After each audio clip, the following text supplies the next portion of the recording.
Good morning. स्वागत है आप सभी का मेरा यूट्यूब चैनल पर। दोस्तों आइए आज का इस वीडियो में हम लोग बात करेंगे झारखंड शैक्षिक एवं अनुसंधान परिषद रांची यानी JCRT रांची द्वारा अगले वर्ष 2024 के बोर्ड परीक्षा में सम्मिलित होने वाले विद्यार्थियों के लिए कुछ बहुवैकल्पिक प्रश्नों को लेकर के आज का दिन में उसका टेस्ट लिया गया था, साप्ताहिक टेस्ट जो होता है। तो दोस्तों उसमें कुल प्रश्न की संख्या 16 दिया गया था। टोटल टाइम था 90 मिनट का और फुल पूर्णांक था 40। इस प्रकार से एक प्रश्न 2.5 अंक का था दोस्तों। तो आइए आज हम उन्हीं महत्वपूर्ण समस्याओं का समाधान इस वीडियो में आप लोगों को बतलाने वाले हैं। दोस्तों इसका नाम क्या दिया गया है? असेसमेंट यानी प्रोजेक्ट रेल, यानी रेल का फुल फॉर्म क्या हो गया? Regular assessment for improved learning. तो दोस्तों इसके तहत में पहले मैंने दो प्रश्न आपको देखा, ब्लैक बोर्ड पर लिखा है। पहले इन दो का हल करते हैं। टोटल 16 प्रश्न का हल आज इस वीडियो में आप लोगों को बतलाएंगे। तो दोस्तों पहला है 3825 को अभाज्य गुणनखंडों के गुणनफल के रूप में लिखना है और ये चार ऑप्शन में से कौन सा सही होगा उसका आपको चयन करना है। दोस्तों फंडामेंटल थ्योरम ऑफ अर्थमेटिक्स में हम लोग जानते हैं किसी भी भाज्य संख्या को उसके अभाज्य संख्या के गुणनफल के रूप में लिखा जा सकता है। तो दोस्तों आइए हम लोग उसको लिखते हैं। 3825 को अभाज्य गुणनखंड के रूप में लिखेंगे। तो दोस्तों सबसे पहले ये 3 से चलेगा। 3 एकम 3, 3 दूनी 6, उसके बाद 22 हो गया, 7 तिया 21, 15 आ गया, 5 तिया 15, फिर 3 से चलेगा, 4 तिया 12 हो गया, 3 दूनी 6 हो गया, 5 तिया 15 हो गया। दोस्तों फिर 5 से चलाइए, 8 पंचे 40 हो गया और 5 25 हो गया, फिर 5 से चलेगा तो कितना हो जाएगा? 5 एकम 5, 5 सत्ते पे। दोस्तों यहाँ पर हम लोग देख रहे हैं 3 2 बार और 5 2 बार, यानी कि इसको लिखेंगे तो 3 पर पावर 2 गुना 5 पर पावर 2 गुना 17 आएगा। ये वाला ऑप्शन आपको देखिए पहला वाला में पूरा पूरा मैच खा रहा है। दोस्तों अगली समस्या देखिए क्या है। 336 और 64 का HCF क्या होगा? 336 और 64 का HCF क्या होगा? तो दोस्तों पहले इसी प्रकार से 336 को अभाज्य गुणनखंड के रूप में लिखेंगे 336 को, ठीक है। तो सबसे पहले 2 से चलाइए, 2 एकम 2, 6 दूनी 12, 8 दूनी 16, फिर 2 से चलाइए तो कितना हो जाएगा? 8 दूनी 16 और 4 दूनी 8, फिर 2 से चलाइए तो 4 दूनी 8, 2 एकम 2 और फिर 2 दूनी 4 और फिर 2 से चलाइए, 2 दूनी 4, 2 एकम 2 और अब 3 से चलाएगा, 7 तिया 21। ये तो हो गया 336 का। और 64 का लिखिएगा तो 64 यहाँ पर लिख दीजिए। 2 से चलाइए 32 हो गया, फिर 2 से चलाइए 16 हो जाएगा, फिर 2 से चलाइए 8 हो जाएगा, फिर 2 से चलाइए 4 हो जाएगा, फिर 2 से चलाइए इतना। तो दोस्तों ये हमारा हो गया दोनों का अभाज्य गुणनखंड। तो HCF का मतलब होता है हाईएस्ट कॉमन फैक्टर। तो यहाँ पर फैक्टर देखिए 2 गुना 2 गुना 2 गुना 2 गुना 3 गुना 7 होता है। 2 गुना 2 गुना 2 गुना 2 गुना 2 गुना 2 यानी 6 बार 2 का गुना होगा, इसमें 4 बार 2 का गुना होगा, उसके बाद 3 और उसके बाद गुना के रूप में 7 होगा। तो दोस्तों हाईएस्ट कॉमन फैक्टर जो होगा ये टोटल गुना करने के बाद कितना आएगा और ये टोटल चारों को गुना करने के बाद जो होगा वो मैक्सिमम कॉमन फैक्टर इसका में कॉमन होगा। तो 2 दूनी 4 दूनी 8 दूनी 16, यानी कि 16 जो होगा ये दोनों का HCF आ जाएगा, जो ऑप्शन नंबर सी में आपको देखने को मिल रहा है। दोस्तों अगली समस्या देखिए, यहाँ पर क्वेश्चन नंबर आपका 3 है। दो संख्याओं का गुणनफल 1600 है और उनका HCF ये HCF बराबर 5 है, तो संख्याओं का LCM क्या होगा? तो दोस्तों आप लोग जानते हैं, आपको पता होगा दो संख्याओं का गुणनफल बराबर उसका HCF और LCM दोनों होता है। यानी संख्याओं का गुणनफल, संख्याओं का यहाँ पर देखिए संख्याओं का गुणनफल बराबर क्या होता है? HCF गुना LCM होता है। तो दोस्तों यहाँ पर आप देखिए दोनों संख्याओं का गुणनफल आपको दिया गया है कितना? दोनों संख्याओं का गुणनफल 1600। यहाँ लिख देंगे हम लोग 1600 गुणनफल हो गया बराबर एचसीएफ उसका दिया गया है 5 और एलसीएम आपको पूछ रहा है, एलसीएम क्या कर रहा है, पूछ रहा है। तो दिस इंप्लाइज दैट एलसीएम बराबर क्या हो जाएगा 1600 भाग 5। अब इसको भाग देंगे 5 या 15 हो जाएगा, 5 दूनी 10 हो जाएगा, यानी एलसीएम उस संख्या का 320 होगा। तो 320 ऑप्शन नंबर सी में आपको देखने को मिल रहा है। कहां पर है, ऑप्शन नंबर सी में आपका 320 है। दोस्तों आपको समझ में आ गया, दो संख्याओं का गुणनफल अगर दिया हुआ हो और एचसीएफ दिया हुआ हो तो उसका एलसीएम कितना आसानी से निकाल सकते हैं। अगला प्रश्न है दोस्तों 4 नंबर में, किन्हीं दो धनात्मक पूर्णांक ए और बी के बीच के लिए एचसीएफ ए बी गुना एलसीएम ए बी क्या होगा। तो अभी हम बताएं आपको एलसीएम या एचसीएफ पहले लिखते हैं, एचसीएफ संख्या ए बी गुना एलसीएम वही संख्या ए बी जो होगा वो दोनों संख्या ए गुना बी के बराबर होता है। तो दोस्तों वो ऑप्शन नंबर कहां पर है, तो सी नंबर वाला ऑप्शन सही होगा, यानी खाली स्थान के पास जो होगा वो ऑप्शन नंबर सी होगा। दोस्तों आइए अगली प्रश्न देखते हैं। क्वेश्चन नंबर 5 में है यूक्लिड विभाजन एल्गोरिथम से यदि a बराबर बी क्यू प्लस आर है, जहां पहले ये समझ लीजिए a क्या है, a क्या है तो दोस्तों भाज्य है, b क्या है भाजक है, यानी b से भाग देंगे a को, r क्यू मिलेगा शेषफल, भागफल और r मिलेगा शेषफल, यानी ये भाज्य, ये भाजक, ये भागफल और ये शेषफल है। तो दोस्तों आपको हमेशा याद होगा, आपको पता होगा कि शेषफल हमेशा जो भाग से देते हैं, जो भाजक होता है उससे छोटा होता है ना। लेकिन यूक्लिड विभाजन एल्गोरिथम में कहता है या तो जीरो भी हो सकता है, पूरा पूरा भाग लग जाएगा तो जीरो होगा। तो शेषफल जो होगा वो या तो जीरो हो जाएगा या जीरो से बड़ा होगा, लेकिन जो इससे भाग देते हैं उससे हमेशा छोटा होगा, यानी b से भाग दे रहे हैं तो b से छोटा होगा। r का मान 0 के बराबर या 0 से बड़ा होगा, लेकिन b से क्या होगा, छोटा होगा। तो दोस्तों यहाँ पर ऑप्शन नंबर बी में देखिए वो वाला ऑप्शन आपको दे रखा है, तो 5 नंबर का ऑप्शन बी आपका सही उत्तर हो जाएगा। दोस्तों क्वेश्चन नंबर 6 में है यदि a और b दो धनात्मक पूर्णांक है तो उनके एलसीएम और एचसीएफ के बीच में क्या संबंध है। दोस्तों याद रहे यहाँ a और b दोनों धनात्मक पूर्णांक है, ऐसी स्थिति में उसका मौस जो होगा हमेशा लॉस से छोटा होगा, यानी एचसीएफ हमेशा लेस देन होगा एलसीएम का। कब, जब ए और बी दोनों पॉजिटिव होगा, अगर नेगेटिव आएगा तो उल्टा उत्तर आ जाएगा। तो एचसीएफ क्या होगा दोस्तों, एलसीएम से छोटा होगा।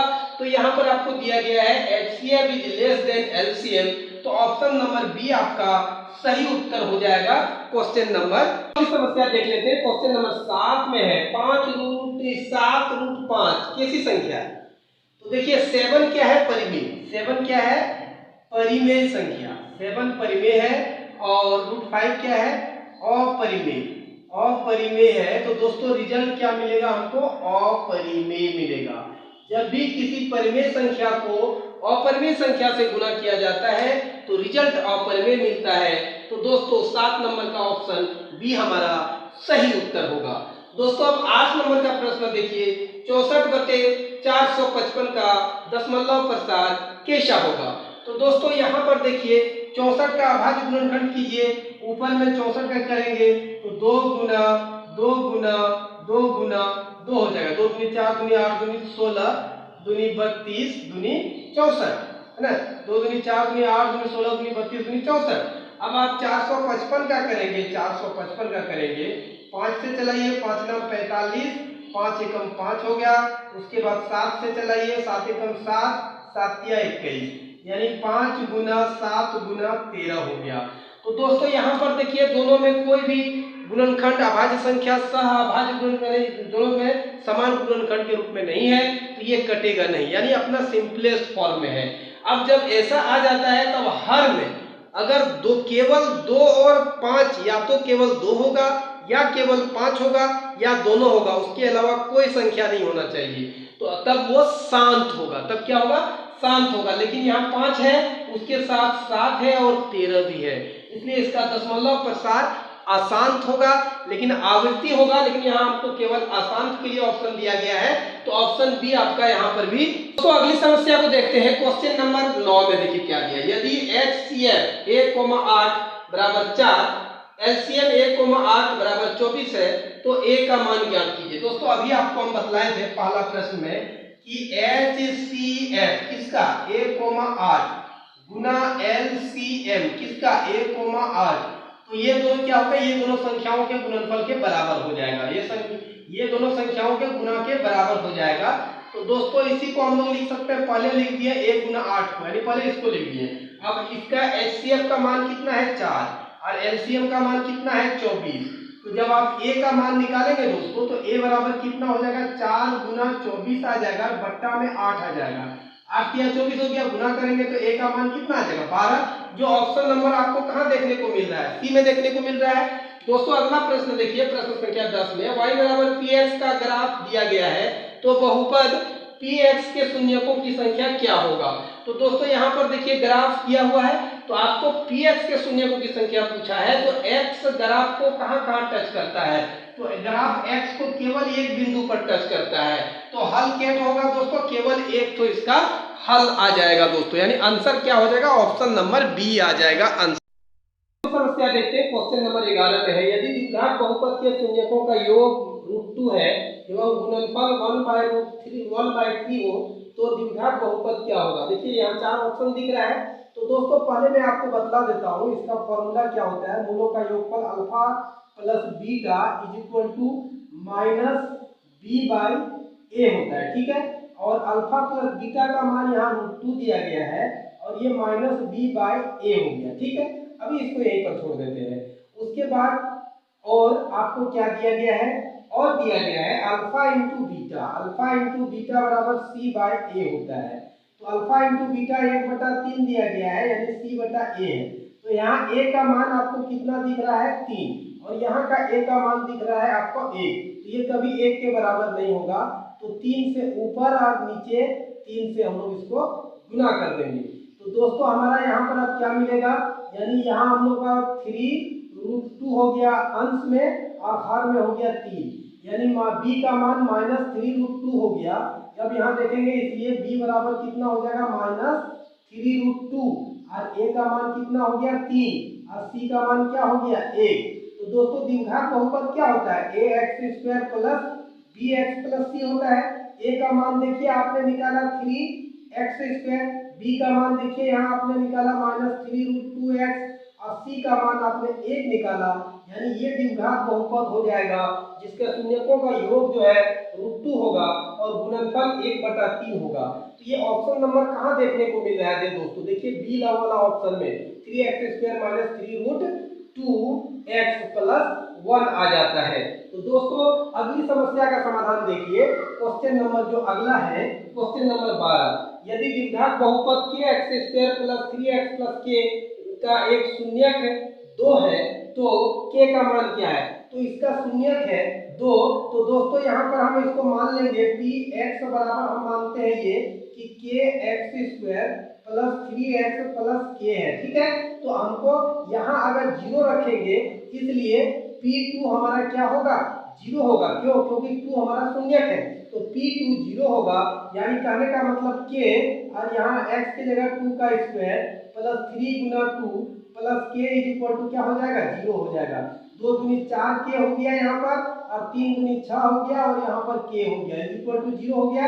दोस्तों यहाँ पर देखिए 4 और 1 5 k इज इक्वल प्लस कितना है 6 इज इक्वल टू 0 हो गया, यानी 5k इज इक्वल टू -6 हो गया, इसलिए k बराबर -6/5 आ गया।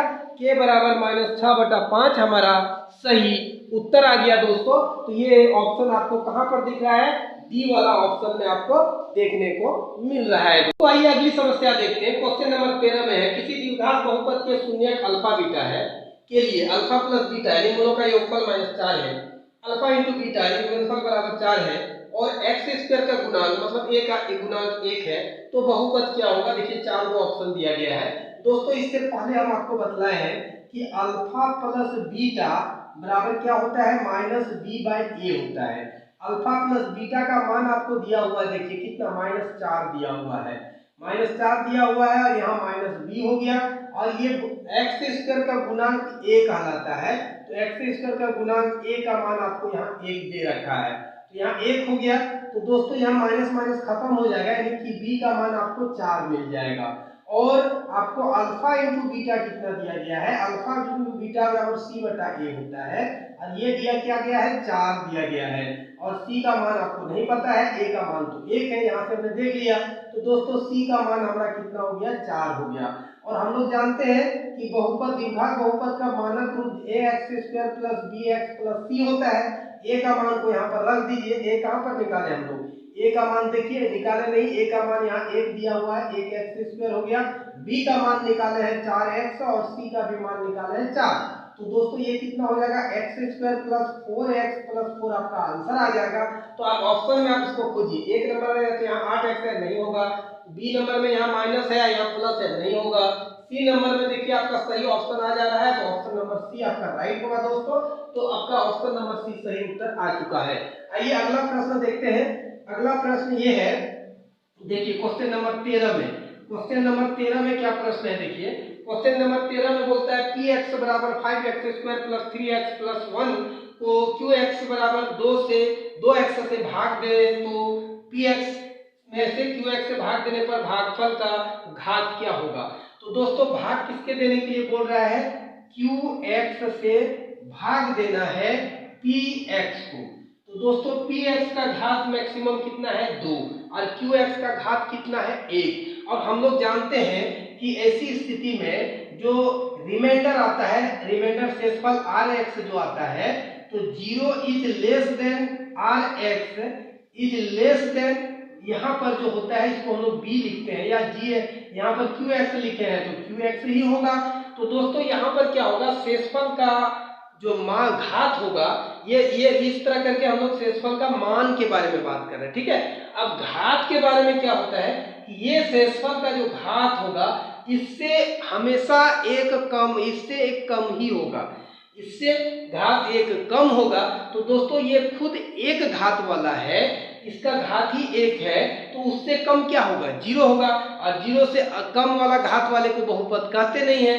तो बहुपद का घात 0 से और उससे बड़ा होगा, लेकिन यहाँ इसका ही घात जब 1 है, यानी यहाँ पर आपका क्या दिया हुआ है, कितना 2x दिया हुआ है, इस बहुपद का घात 1 वाले रेखिक बहुपद से भाग देते हैं, तो भागफल जो आएगा वो अचर बहुपद आएगा, यानी इसको भाग देंगे तो अचर बहुपद 1 बचेगा, 1 बचेगा। इस 1 को x टू द पावर 0 कह सकते हैं, यानी इसका घात 0 होगा, शून्य घाती बहुपद मिलेगा जो इस घात से कम है। तो दोस्तों यहाँ 0 कहीं ऑप्शन के रूप में नहीं दिख रहा है, इसलिए डी वाला सही होगा, इनमें से कोई नहीं। को देखते हैं, बहुपद x² माइनस 5x प्लस 6 के बहुपद 2 शून्यक अल्फा बीटा हो तो alpha by beta plus alpha into beta, ये अल्फा बाय बीटा का मान क्या होगा इनमें से।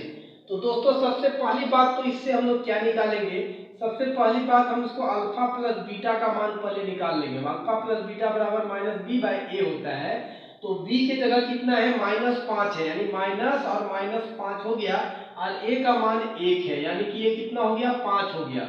और दूसरा हम लोग अल्फा इंटू बीटा निकालेंगे c बाई ए, तो c की जगह कौन है, 6, और a की जगह 1 है, यानी कि 6 निकल गया। दोस्तों अब आपको क्या करना है, अब देखिए क्या करना है हम लोगों को, यहाँ दिया गया है अल्फा बटा beta plus beta by alpha दिया गया, यहाँ एलसीएम लेंगे तो ये अल्फा इंटू बीटा आ जाएगा, और यहाँ पर हो गया alpha square plus beta square हो गया। दोस्तों इसी को हम लोग लिख सकते हैं अल्फा प्लस बीटा का whole square minus 2 alpha beta divide by alpha beta. तो देखिए अल्फा प्लस बीटा का मान हमने निकाला यहाँ 5, तो ये 5 का स्क्वायर हो गया, -2 गुना अल्फा बीटा का मान 6 हो गया, और बट्टा में कितना हो गया, अल्फा बीटा का मान 6, ये 25 हो गया, और 6 दूनी 12 हो गया, और यहाँ आ गया 6, 25 में से 12 जाएगा तो 13/6 हमारा क्या हो जाएगा, आंसर आ जाएगा। तो 13/6 ऑप्शन हमारा कहाँ पर देखने को मिल रहा है, ऑप्शन नंबर सी में हम लोगों का 13/6 सही उत्तर आ चुका है दोस्तों। आज चलिए आज का वीडियो का अंतिम प्रश्न होगा दोस्तों। अभी तक हम लोगों ने ये जो प्रश्न जो पूछा गया था JCRT द्वारा वो 16 प्रश्न पूछा गया था दोस्तों। तो हमने 1500 प्रश्न का उत्तर आपको बता चुके हैं। अब लास्ट क्वेश्चन है 16। तो यहाँ क्या भाग एल्गोरिथम से Px बराबर Gx plus Qx plus Rx, जहाँ भाजक जो है वो कौन है Gx है, बराबर 0 नहीं है, तो निम्न में से कौन सही होगा। देखिए Rx का घात छोटा होता है Qx, Rx का घात छोटा होता है Qx, Rx यहाँ है और Qx ये है क्या है, भागफल है। ये क्या है, भागफल, ये है शेषफल। ये कंडीशन गलत हो गया। यहाँ पर Rx बराबर 0 हमेशा होता है, गलत बात। हमेशा शेषफल 0 नहीं होगा, यानी जब गुणज होगा यानी गुणनखंड होगा तभी ये 0 होगा, ये हमेशा नहीं होगा। तो ये भी गलत हो गया दोस्तों। यहाँ पर देखिए Rx का मान शेषफल यानी 0 मिल जाएगा, जब गुणनखंड होगा तो 0 मिलेगा, और अगर गुणनखंड नहीं होगा तो शेषफल, ये शेषफल का घात हमेशा ये जो भाजक है इसके घात से कम होता है। तो Rx का घात Gx के घात से कम होता है, लेस देन लिख दिया। तो दोस्तों ऑप्शन नंबर सी आपका क्या हो गया, सही उत्तर हो गया। समझ में आया, यानी शेषफल का घात, शेषफल हमेशा 0 हो सकता है, नहीं, गलत हो गया। शेषफल 0 हो सकता है, या अगर 0 नहीं आया तो शेषफल का घात जो है वो भाजक के घात से कम होगा। तो यहाँ पर ऑप्शन नंबर सी में यही आपको बतलाया गया दोस्तों।